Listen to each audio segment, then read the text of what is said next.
পড়াশোনা মোটামুটি শেষ হয়েছে, বিয়ে করবেন, এখন 18-20 বছর বয়স হয়ে গেছে। এখন আল্লাহর ওয়াস্তে দুনিয়াবি বিষয়কে সর্বোচ্চ অগ্রাধিকার দিয়েন না, আজীবন পস্তাবেন, এবং একবার পস্তানো শুরু করলেই পস্তানো আজীবনও শেষ হবে।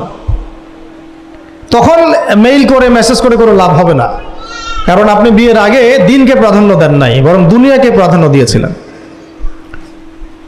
আপনি বিয়ের আগে দিনকে প্রাধান্য দেন নাই, বরং দুনিয়াকে প্রাধান্য দিয়েছেন। যখন আপনি সবসময় পরকালকে, আল্লাহকে, তার রাসূলকে প্রাধান্য দিবেন, দিনকে প্রাধান্য দিবেন, দুনিয়া আল্লাহই গুছিয়ে দিবেন।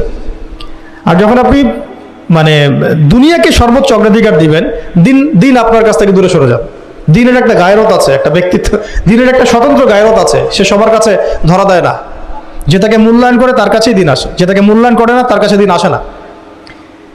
তো দিনদার ছেলেকে প্রাধান্য না দিয়ে বিয়ে করতে যায় না, জীবনটা ধ্বংস হয়ে যাবে।